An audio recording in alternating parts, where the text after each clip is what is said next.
Esta é a história de uma mulher que, após anos sendo o pilar invisível de um lar ingrato, decidiu que o silêncio seria sua arma mais poderosa. Prepare-se para um relato visceral sobre limites, respeito e o momento exato em que a paciência se transforma em uma estratégia fria de libertação.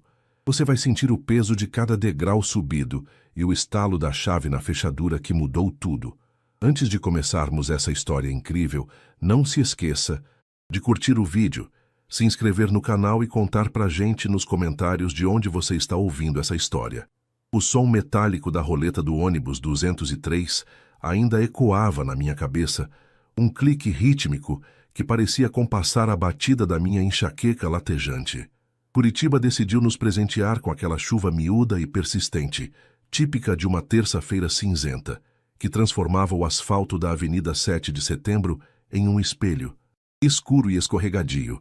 Minhas sapatilhas estavam úmidas, e o peso da bolsa de couro no meu ombro direito parecia ter dobrado desde que saí do escritório de contabilidade às 18 horas. Tudo o que eu desejava, com uma intensidade quase física, era o silêncio do meu apartamento. Um banho quente com sabonete de lavanda e o conforto do meu pijama de algodão desgastado. Caminhei apressada pelo saguão do edifício, cumprimentando o seu, Alisson, com um aceno cansado. O elevador demorou uma eternidade, subindo lentamente enquanto eu encarava meu próprio reflexo exausto no espelho manchado de digital. Minhas olheiras estavam profundas e alguns fios de cabelo rebeldes escapavam do coque que eu fizera logo cedo. Só mais alguns minutos, Heloísa, murmurei para mim mesma, buscando um fôlego que parecia ter ficado preso entre pilhas de balancetes e planilhas fiscais. Quando inseri a chave na fechadura da porta 42, um som estranho me atingiu antes mesmo que eu pudesse girar a maçaneta. Não era o silêncio acolhedor que eu esperava. Era um coro de vozes altas, o som estridente da TV sintonizada em um programa de fofocas e o barulho metálico de talheres batendo contra a louça vazia. Respirei fundo, sentindo um nó se formar no estômago. Ao abrir a porta, o cenário que encontrei ultrapassava qualquer pesadelo de cansaço que eu pudesse ter imaginado. Lá estavam eles. 6 pares de olhos se voltaram para mim com uma naturalidade que beirava o insulto. O sofá de linho cinza, que eu ainda estava pagando em 12 parcelas sofridas, parecia estar desaparecendo sob o peso de Nadir, minha sogra, e Fabiana, a irmã de Renato. As crianças, Enzo e Valentina, pulavam sobre as almofadas decorativas com os pés sujos de farelo de biscoito, enquanto o sogro, Geraldo e o primo de Renato, Beto, ocupavam as cadeiras da mesa de jantar, jogando cartas como se estivessem em um boteco de esquina. O cheiro no ar era uma mistura de suor, sapatos úmidos e o perfume barato de Nadir. Não havia cheiro de comida. Não havia o calor de um lar preparado para receber. Havia apenas a expectativa da exploração. Finalmente, Heloísa, exclamou Nadir, sem sequer se levantar. Ela ajeitou os óculos na ponta do nariz e me olhou de cima a baixo, com um julgamento silencioso. A gente achou que você ia fazer hora extra hoje. As crianças estão varadas de fome, coitadinhas. A Valentina já até chorou pedindo um lanche. Renato surgiu da cozinha, segurando uma lata de cerveja gelada. Ele me deu um selinho rápido, um gesto automático que não carregava nenhum carinho real, apenas a marcação de território de quem se sente muito confortável na própria negligência. Oi, esse amor. Que bom que chegou. O pessoal decidiu passar aqui de surpresa. O Beto estava na região e a minha mãe resolveu reunir todo mundo. Eu disse que você daria um jeito naquele seu estrogonofe maravilhoso. Tem carne no freezer, só precisa descongelar rápido no micro-ondas. Senti o sangue subir para as minhas têmporas. O cansaço, que antes era apenas físico, transformou-se em uma centelha fria de lucidez. Eu olhei para a pia da cozinha através da porta aberta. Estava transbordando de copos sujos e pratos que eles usaram para comer pão com margarina enquanto me esperavam. Olhei para Geraldo, que apenas ergueu a mão em um cumprimento distraído, sem tirar os olhos do baralho. Hello, a barriga já está roncando aqui, comentou Beto, rindo, enquanto batia uma carta na mesa. Se demorar muito, vou acabar comendo o reboco da parede. Ninguém Perguntou como foi o meu dia. Ninguém notou que eu estava ensopada pela garoa, ou que meus ombros estavam caídos de exaustão após lidar com uma auditoria fiscal complexa desde as 8 da manhã. Para eles, eu não era a Heloísa, a mulher, a profissional, a dona da casa que pagava 70% das contas daquele lugar. Eu era a função, a provedora de conforto, a empregada sem salário que, por acaso, também dormia com o filho preferido da Nadir. Fabiana, minha cunhada, soltou uma risadinha irritante enquanto mexia no celular. Ai, Heloísa, aproveita que você vai para a cozinha e traz um copo de água com gelo para mim. Essa umidade acaba com a minha pressão. Eu permaneci imóvel no hall de entrada por alguns segundos que pareceram horas. O som da TV, os gritos das crianças, o tilintar das moedas da aposta de Geraldo e a voz de Renato me pressionando para dar um jeito no jantar formaram uma sinfonia de desrespeito. Foi então que algo dentro de mim, uma engrenagem que vinha sendo forçada há anos, finalmente se quebrou. Ou talvez tenha finalmente se encaixado. Eu não gritei, não joguei a bolsa no chão nem fiz um escândalo. Em vez disso, um sorriso calmo e quase doce brotou nos meus lábios. Era o sorriso de quem acaba de ver a saída de emergência em um prédio em chamas. Claro, respondi, minha voz saindo suave e controlada, o que pareceu surpreender Renato por um breve momento. Eu só vou trocar de roupa e lavar o rosto. Já volto para resolver tudo. Caminhei pelo corredor, sentindo o olhar de Nadir nas minhas costas, provavelmente verificando se eu estava ganhando peso ou se a minha roupa de trabalho era apropriada. Cada passo que eu dava no assoalho de madeira parecia me afastar de uma vida de servidão voluntária. Entrei no nosso quarto, o único refúgio que ainda me restava, e fechei a porta. O silêncio do quarto era um contraste violento com o caos da sala. Sentei-me na beira da cama e tirei as sapatilhas úmidas. Meus pés latejavam. Olhei para a porta e ouvi Renato rindo de alguma piada do Beto na sala. Eles estavam tão certos da minha submissão, tão acostumados com a minha disposição em agradar para não brigar, que nem sequer consideravam a possibilidade de uma rebelião. Levantei-me, fui até a porta e, com um movimento lento e deliberado, girei a chave. O estalo metálico da fechadura foi o som mais satisfatório que ouvi em toda a minha vida. Eu não ia fazer estrogonofe. Eu não ia servir água com gelo. Eu não ia ser o tapete de uma família que só lembrava da minha existência quando a fome apertava. Hoje, o cardápio seria realidade pura, e eles teriam que aprender a se alimentar sozinhos. O estalo da chave na fechadura pareceu reverberar pelas paredes do quarto, como um trovão silencioso. Durante anos, aquele som significava privacidade, mas hoje ele significava autonomia. Eu me encostei contra a madeira fria da porta e fechei os olhos, deixando o peso da bolsa escorregar pelo meu braço até atingir o tapete com um baque surdo. Do outro lado, o som da televisão ainda era um zumbido constante, entremeado pelos gritos agudos de Valentina e Enzo, que agora pareciam estar disputando quem conseguia pular mais alto no meu sofá de linho. Senti uma pontada de raiva, mas respirei fundo, forçando meus pulmões a se expandirem com o ar parado do quarto, que cheirava levemente a amaciante de roupas e ao perfume de baunilha que eu passava todas as manhãs. Caminhei até a janela e observei a chuva de Curitiba ganhar força. As gotas batiam no vidro com uma insistência hipnótica, escorrendo em trilhas irregulares que distorciam as luzes dos postes da rua lá embaixo. Eu me sentia exatamente assim, distorcida, diluída pelas necessidades de todos ao meu redor. Por quanto tempo eu aceitei o papel de figurante na minha própria casa? Lembrei-me do Natal passado, quando passei 12 horas na cozinha preparando um banquete para 20 pessoas, enquanto Renato e seus primos bebiam cerveja. Artesanal na varanda, discutindo futebol e política. No final, quando me sentei à mesa exausta, a única coisa que sobrou foi o osso do peru e uma travessa de arroz com passas que ninguém quis. Ninguém me agradeceu. Ninguém se ofereceu para lavar um único garfo.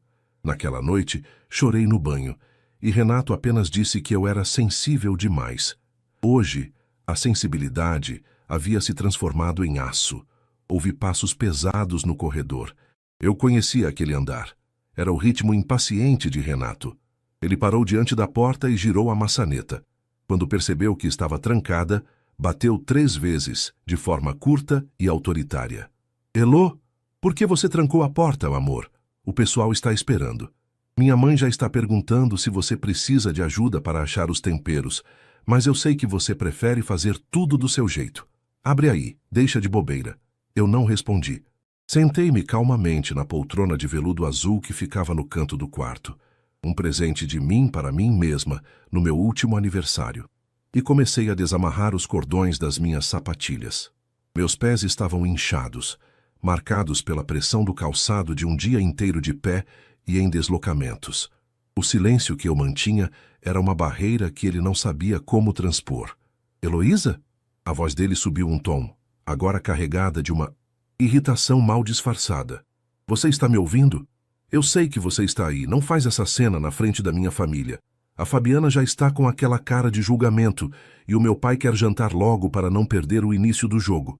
Abre logo essa porta. Apertei os fones de ouvido que estavam sobre a mesinha de cabeceira e os coloquei, mas não dei o play em nenhuma música. Eu queria ouvir a desintegração da paciência dele. Queria ouvir o momento em que ele perceberia que a engrenagem que sustentava o luxo da sua preguiça havia parado de girar. Renato, deixa ela. Ouvi a voz anasalada de Nadir ecoar do corredor. Ela devia ter vindo logo atrás dele, como uma sombra vigilante. Você sabe como a Heloísa é dramática. Deve estar retocando a maquiagem ou descansando a beleza enquanto a gente morre de fome aqui fora. É uma falta de consideração com os idosos. Mas o que se pode esperar hoje em dia, não é? No meu tempo, a mulher já chegava do trabalho com o feijão no fogo. A ironia era quase palpável. Nadir nunca trabalhou um dia sequer fora de casa. Viveu sob as asas de Geraldo e, agora, tentava estender suas garras sobre o meu casamento. Ela via o meu salário como um complemento para o conforto do filho dela e a minha casa como uma extensão da dela, onde as regras de etiqueta e respeito não se aplicavam. Levantei-me e fui até o banheiro da suíte. Liguei o chuveiro no máximo, deixando a água esquentar até que o vapor começasse a embaçar o espelho de cristal. Tirei minha roupa de trabalho, peça por peça, sentindo como se estivesse me despojando de uma armadura pesada e enferrujada. Entrei debaixo da água fervente e deixei que ela castigasse meus ombros tensos. O som da água batendo no piso cerâmico abafava as batidas agora mais fortes de Renato na porta do quarto. Ela está tomando banho. Ouvi ele gritar para alguém na sala, sua voz filtrada pela porta e pelo ruído da água. Ela ligou o chuveiro e me ignorou. Sorri sob a ducha. O vapor carregava o aroma do meu sabonete de castanha, um cheiro que me conectava com a terra, com algo real e sólido. Lavei meu cabelo com calma, massageando o couro cabeludo com as pontas dos dedos, focando apenas na sensação tátil e térmica. Eu estava me limpando não apenas da poluição das ruas de Curitiba, mas da sujeira emocional de ser tratada como um eletrodoméstico de luxo. Enquanto me ensaboava, minha mente começou a traçar o próximo passo. Eu tinha um plano que ia além de apenas não fazer o jantar naquela noite. Se eles queriam ser convidados, seriam tratados como tal. E um convidado não tem as chaves do castelo. Olhei para o meu celular, que estava protegido sobre a pia, e vi as notificações brilharem. Renato havia me mandado 5 mensagens seguidas. Heloísa, isso é ridículo. Abra agora. Minha mãe está ofendida. O que eu falo para o Beto? Você está me envergonhando. Eu não visualizei nenhuma. Saí do banho e me enrolei no meu roupão mais felpudo. Sequei o cabelo com a toalha, sem pressa, ouvindo agora um burburinho mais alto vindo da sala. Parecia que a fome estava começando a gerar conflitos internos. Ouvi a voz de Fabiana reclamando que as crianças estavam comendo bolacha recheada e que isso ia estragar o apetite para o estrogonofe. Mal sabia ela que o estrogonofe só existia na imaginação fértil e abusiva de Renato. Caminhei até a minha gaveta de segredos, uma gaveta trancada onde eu guardava meus documentos importantes e algumas economias que Renato nem sonhava que existiam. Peguei um pequeno pacote de amêndoas defumadas e um chocolate amargo que eu escondia ali para momentos de estresse. Comi devagar, sentindo o sabor intenso e a textura crocante. Eu não passaria fome. Eu estava alimentando a minha alma com a pequena vitória daquela noite. De repente, o silêncio no corredor foi quebrado por um chute na porta. Não foi forte o suficiente para derrubá-la, mas foi o suficiente para mostrar que Renato havia perdido o controle. Heloísa, chega dessa palhaçada. Sai desse quarto agora e vem falar com a minha família. Você não pode simplesmente se trancar aí como se a casa fosse só sua. Eu me aproximei da porta, ainda de roupão, com o chocolate na mão. Minha voz saiu firme, sem um traço de hesitação ou raiva. Renato, querido, eu disse num tom que eu usaria para explicar algo óbvio a uma criança. A casa é, de fato, 70% paga por mim. O contrato de aluguel e as contas de luz estão no meu nome. E, honestamente, eu tive um dia exaustivo. Não estou recebendo visitas hoje. Se vocês estão com fome, o iFood funciona muito bem em Curitiba, embora eu duvide que você tenha saldo no cartão para alimentar 6 pessoas e a si próprio. Agora, por favor, abaixe o tom. Você está assustando as crianças e me dando dor de cabeça. Houve um silêncio mortal do outro lado. Eu quase podia ver a expressão de choque no rosto de Renato e a cara de indignação de Nadir ao ser confrontada com a realidade financeira da qual ela tanto fugia. O poder que eu sentia naquele momento era inebriante. Eu não estava apenas fechando uma porta, eu estava abrindo um novo capítulo onde eu era a única protagonista. Você não fez isso, sussurrou Renato, sua voz agora trêmula de raiva e humilhação. Eu fiz, respondi calmamente, e vou fazer. Mas, agora, com licença, vou ler meu livro. Boa sorte com o jantar. Voltei para a cama. Peguei o livro que estava na cabeceira e me acomodei nos travesseiros. Lá fora, a tempestade rugia, mas dentro do meu quarto, o clima era de uma paz absoluta. Eu sabia que o confronto de verdade ainda estava por vir, mas a primeira batalha já tinha uma vencedora clara. O silêncio que se seguiu à minha declaração foi denso, quase sólido, preenchendo as frestas da porta como uma neblina fria. Eu conseguia imaginar perfeitamente a cena na sala. Renato parado no corredor, com o rosto vermelho de uma mistura de raiva e incredulidade, enquanto sua mãe, Nadir, provavelmente levava a mão ao peito em um gesto teatral de ofensa. O som da chuva lá fora, contra o vidro da janela do meu quarto em Curitiba, parecia uma trilha sonora de isolamento e vitória. Eu não era mais a Heloísa, que pedia desculpas por existir.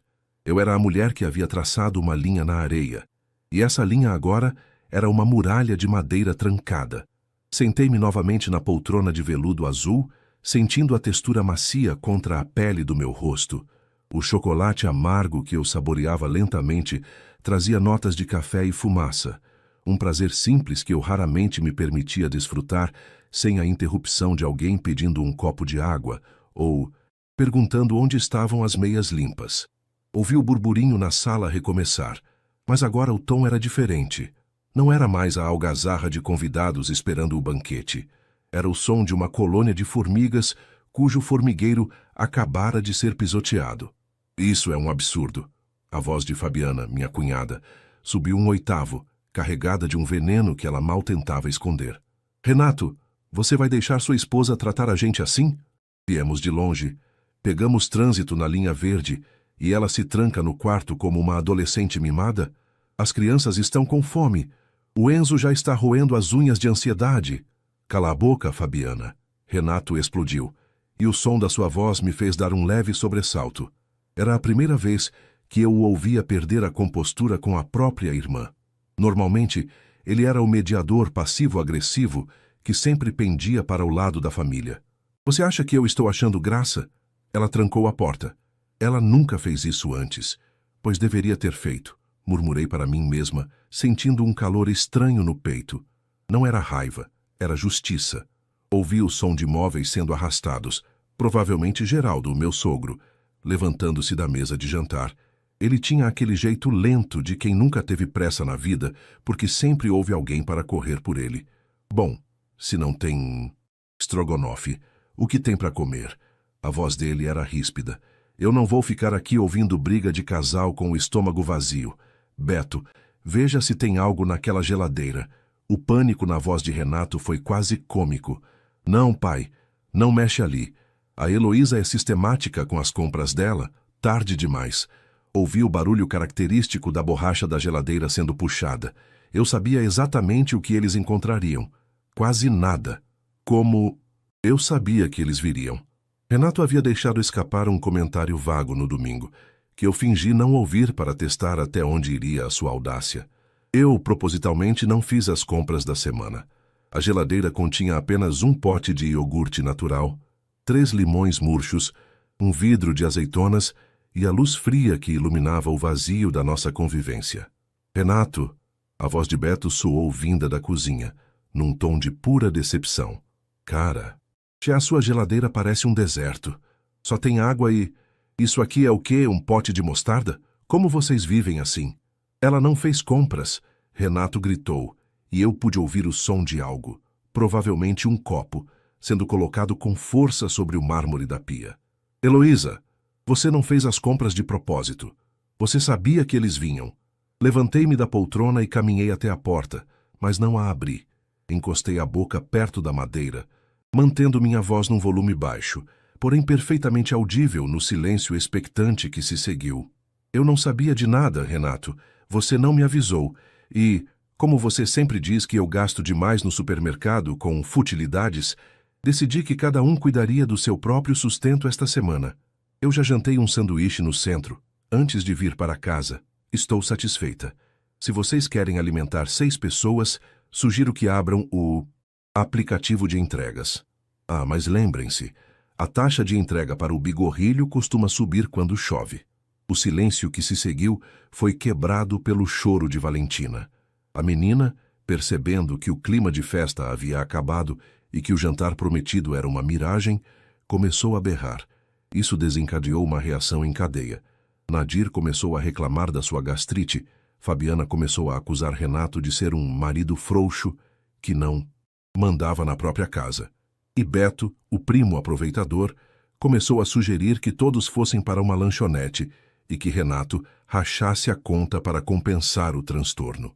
Eu me encostei na porta, ouvindo a desintegração daquela unidade familiar tão tóxica. Por anos, eu tentei ser a cola que mantinha tudo unido. Eu comprava os presentes de aniversário que o Renato esquecia. Eu organizava os almoços de domingo. Eu sorria enquanto Nadir criticava o brilho do meu piso ou o tempero da minha carne. Eu era a base sobre a qual eles construíram seu conforto. E agora que eu havia simplesmente me retirado, o castelo de cartas estava desabando. Chega, gritou Nadir. Eu não fico mais um minuto nesta casa onde não sou bem-vinda. Renato, eu nunca imaginei que você deixaria sua mãe passar por essa humilhação. Vamos, Geraldo. Vamos, Fabiana. Vamos comer em algum lugar onde as pessoas tenham educação e respeito pelos mais velhos. Ouvi o som de casacos sendo vestidos, o tilintar de chaves e o choro arrastado das crianças sendo conduzidas para fora. A porta da frente se abriu, deixando entrar por um breve momento o som mais nítido da chuva e o ruído dos carros passando na rua lá embaixo. Então, a porta bateu. Um estrondo seco que selou o fim daquela visita indesejada. Mas Renato ainda estava lá. Eu ouvia a respiração pesada dele do outro lado da minha porta. Ele não tinha ido com eles. Ele estava sozinho nas ruínas da sua própria arrogância. Você está feliz agora? Ele perguntou, sua voz baixa e carregada de um ressentimento que me fez arrepiar. Você expulsou a minha família. Você me fez passar por lixo na frente deles. Minha mãe saiu daqui chorando. Heloísa, chorando. Ela não saiu chorando, Renato. Ela saiu fazendo cena, como sempre faz quando não consegue o que quer. Respondi, voltando para a cama e me deitando por cima das cobertas. E eu não os expulsei. Eu apenas não os servi. Há uma diferença enorme, que o seu ego se recusa a enxergar. Você os convidou para um jantar que você não tinha a intenção de preparar e nem dinheiro para pagar. Você usou o meu trabalho, o meu tempo e a minha disposição como se fossem ativos seus. Hoje, a conta chegou. Isso não vai ficar assim, ele disse, batendo na porta uma última vez antes de se afastar. Amanhã a gente vai ter uma conversa séria sobre como as coisas vão funcionar nesta casa daqui para frente. Com certeza vamos, eu disse para o teto escuro do quarto. Mas você está assumindo que ainda haverá um daqui para frente para nós dois. Fiquei deitada no escuro por um longo tempo, ouvindo Renato se revirar no sofá da sala. Ele não ousou tentar entrar no quarto novamente. Eu sentia uma estranha mistura de adrenalina e exaustão. O confronto físico e verbal havia acabado, mas a verdadeira vingança, a libertação completa, ainda estava em processo de maturação na minha mente. Eu olhei para o meu guarda-roupa e pensei em como seria fácil organizar minhas coisas. Mas não. Por que eu deveria sair? Eu pagava as contas. Eu mantinha o lugar. O plano começou a se formar.